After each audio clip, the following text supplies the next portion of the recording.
बकरीद के दिन पूरा घर गोश्त खा रहा था और एक बूढ़ी माँ अपने कमरे में सूखी रोटी के साथ आंसू निगल रही थी। एक छोटा सा गांव था जहां मिट्टी की गलियां थी, टूटे हुए घर थे और गरीब लोगों की छोटी छोटी खुशियां थी। उसी गांव के किनारे एक टूटा हुआ मिट्टी का घर था। उस घर में आमीना नाम की औरत अपने छोटे बेटे समीर के साथ रहती थी। आमीना की ज़िंदगी आसान नहीं थी। उसका शौहर कई साल पहले बीमारी में गुजर गया था। उस दिन के बाद पूरी दुनिया जैसे उसके सिर पर टूट पड़ी। घर में कमाने वाला कोई नहीं था, न ज़मीन, न पैसा, न सहारा। लेकिन जब भी वो अपने छोटे बेटे समीर को देखती, उसकी हिम्मत वापस आ जाती। समीर तब सिर्फ 5 साल का था। मासूम चेहरा, बड़ी बड़ी आँखें और हर वक्त अपनी माँ से लिपट कर रहने वाला बच्चा। रात को सोते समय वह हमेशा माँ से कहता, अम्मी आप मुझे छोड़कर कभी मत जाना।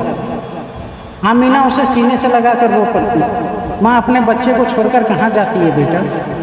फिर उसके माथे को चूमकर सुला देती। गरीबी बहुत थी, कई कई दिन घर में सब्जी नहीं बनती थी। आमीना खुद पानी पीकर सो जाती, लेकिन बेटे के लिए किसी तरह दूध ले आती।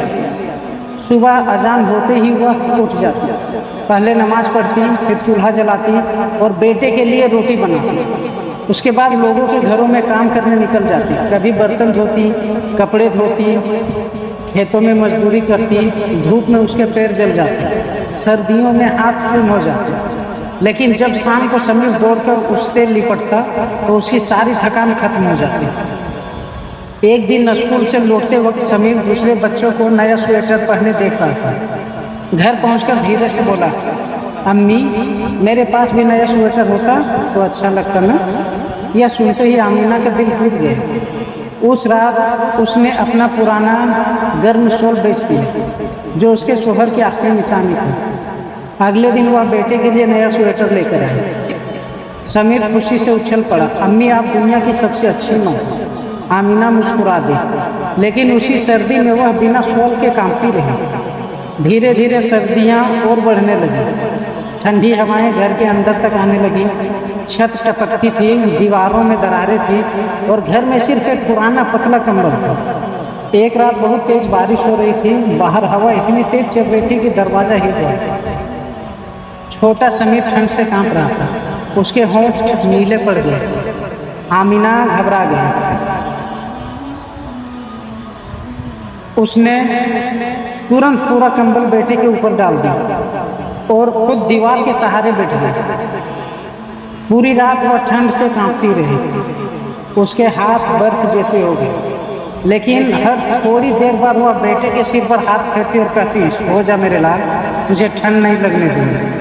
रात के आखिरी हिस्से में समीर की आंखें खुली। उसने देखा माँ खुद कांप रही थी, लेकिन पूरा कंबल उसके ऊपर था। समीर रोते हुए बोला, अम्मी आप कंबल क्यों नहीं ओढ़ती? आमीना मुस्कुराई, माँ को ठंड कम लगती है बेटा। लेकिन सच यह था कि उसका पूरा शरीर कांप रहा था। सुबह तक उसे तेज बुखार हो गया। पड़ोस की खाला दवा लेकर आई। अरे आमीना खुद को क्यों मार रही है? आमीना कमजोर आवाज में बोली, अगर मेरा बच्चा चैन से सो गया तो मेरी रात अच्छी गुजर गई। यह सुनकर खाला की आंखें भर आई। समय गुजरता गया, समीर बड़ा होने लगा और आमीना की मेहनत भी। अब वह सुबह से रात तक काम करती। कई बार भूखी रह जाती, लेकिन बेटे की फीस कभी लेट नहीं होने देती। एक बार स्कूल में बकरीद का प्रोग्राम था। सब बच्चों को नए कपड़े पहनकर आना था। समीर उदास होकर घर आया, अम्मी रहने तो हम गरीब हैं। आमीना का दिल रो पड़ा। उस रात उसने अपने कानों की छोटी बालियां बेच दी और अगले दिन बेटे के लिए नया कुर्ता लेकर आया। समीर खुशी से माँ के गले लग गया, अम्मी आप सबसे अच्छी हैं। आमीना मुस्कुरा दी। लेकिन उस बकरीद पर उसने खुद पुरानी फीकी साड़ी पहनी और पूरी रात बेटे को नए कपड़ों में देखकर खुश होती रही। धीरे धीरे समीर जवान हो गया। पढ़ाई पूरी करके शहर में नौकरी करने लगा। आमीना सजदे में गिरकर रो पड़ी, या अल्लाह मेरी मेहनत रंग लिया है। समीर शुरू में माँ से बहुत प्यार करता था। हर महीने पैसे भेजता, फ़ोन करता और कहता, अम्मी अब आपको कोई तकलीफ़ नहीं होगी। लेकिन फिर उसकी ज़िंदगी में साइना आई, शहर की मॉडर्न लड़की जिसे गांव की बूढ़ी औरतें पसंद नहीं थी। शुरू में सब ठीक था, लेकिन धीरे धीरे साइना को अपनी बूढ़ी सास बोझ लगने लगी। वह अक्सर कहती, हर वक्त दवाई, हर वक्त खांसी। समीर पहले चुप रहता, फिर धीरे धीरे माँ से दूर होने लगा। जो बेटा कभी माँ के बिना खाना नहीं खाता था, अब कई कई दिन माँ के कमरे में नहीं जाता था। आमीना फिर भी हर नमाज में बेटे के लिए दुआ करती, या अल्लाह मेरे बेटे को हमेशा खुश रखना। समय गुजरता गया। अब समीर शहर में नौकरी करता था, अच्छी तनख्वाह थी, बड़ा घर था, नई गाड़ी थी। आमीना अक्सर सजदे में गिरकर अल्लाह का शुक्र अदा करती, या अल्लाह मेरे बेटे को खुश रखना। जब भी गांव की औरतें कहती, आमीना तेरी मेहनत रंग ले आई, तो वह मुस्कुराकर कहती, माँ की दुआ कभी खाली नहीं जाती।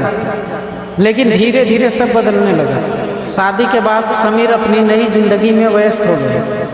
अब वह पहले जैसा नहीं रहा था। जो बेटा कभी माँ के हाथ के बिना खाना नहीं खाता था, अब कई कई दिन माँ के कमरे तक नहीं जाता था। आमीना फिर भी हर सुबह उसके लिए दुआ करती, या अल्लाह मेरे बच्चे की हर तकलीफ मुझ पर डाल दे। साइना को अपनी बूढ़ी सास बिल्कुल पसंद नहीं थी। उसे लगता था आमीना की वजह से घर का माहौल खराब होता है।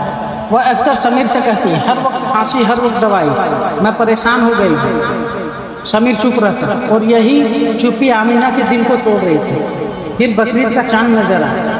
पूरा शहर रोशनी से जगमगा उठा। बाजारों में भीड़ थी, बच्चे नए कपड़े खरीद रहे थे।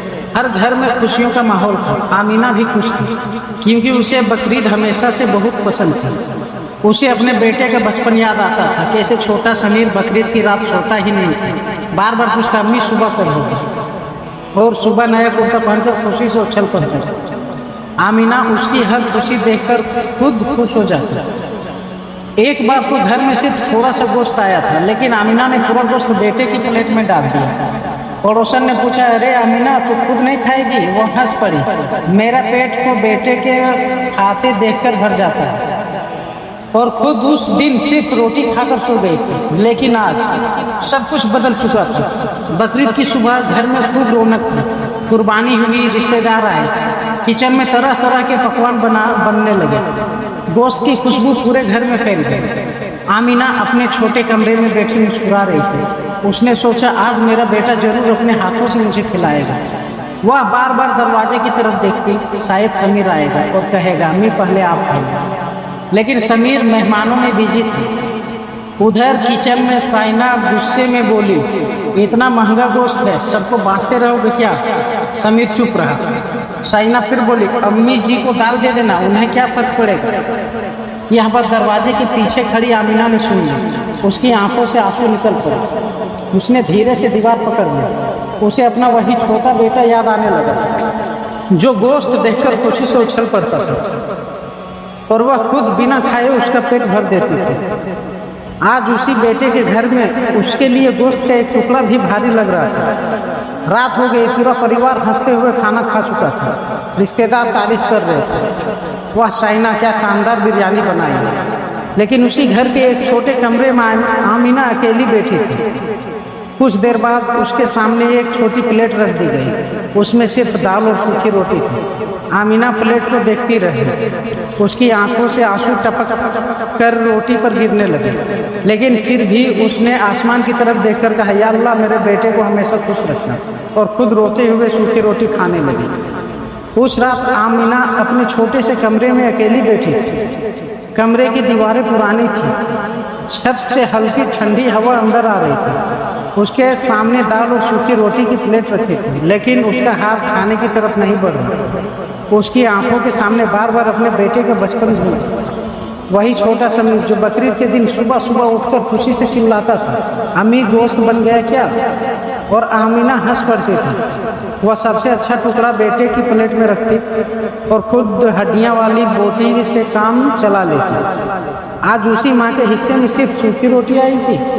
आमीना की आंखों से आंसू गिरते रहे, लेकिन फिर भी उसने हाथ उठाकर दुआ की, या अल्लाह मेरे बेटे को कभी किसी चीज़ की कमी मत होने देना। इतना दर्द मिलने के बाद भी एक माँ अपने बच्चे के लिए बददुआ नहीं कर सकी। उधर बाहर ड्राइंग रूम में हंसी मजाक चल रहा था। रिश्तेदार बिरयानी और कबाब की तारीफ कर रहे थे। समीर भी उनके साथ बैठा था, लेकिन ना जाने क्यों उसका दिल बेचैन था। उसे बार बार अपनी माँ का चेहरा याद आ रहा था। अचानक उसे बचपन की एक बात याद आई। वह बहुत छोटा था, बकरीद का दिन था, घर में बहुत कम गोश्त आया था। समीर ने जिद की थी, अम्मी मुझे बड़ा वाला पीस चाहिए, और आमीना मुस्कुराकर अपना हिस्सा भी उसकी प्लेट में रख दिया था। रात को जब समीर पानी पीने उठा था तो उसने अपनी माँ को सूखी रोटी खाते देखा था। तब आमीना ने झूठ बोला था, मुझे गोश्त पसंद नहीं बेटा।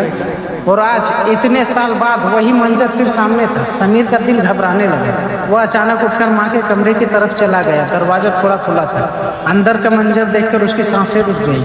आमीना चुपचाप बैठी थी, उसकी आंखों से आंसू बह रहे थे और सामने सूखी रोटी पड़ी थी। समीर के हाथ कांपने लगे और धीरे से बोला, अम्मी। आमीना जल्दी से आंसू पोंछकर मुस्कुराई। आ गए बेटा, खाना खा लिया? समीर की आंखें भर आई। उसने प्लेट की तरफ देखा। अम्मी आपने गोश्त नहीं खाया? आमीना मुस्कुराने लगी। मुझे दाल अच्छी लगती है बेटा।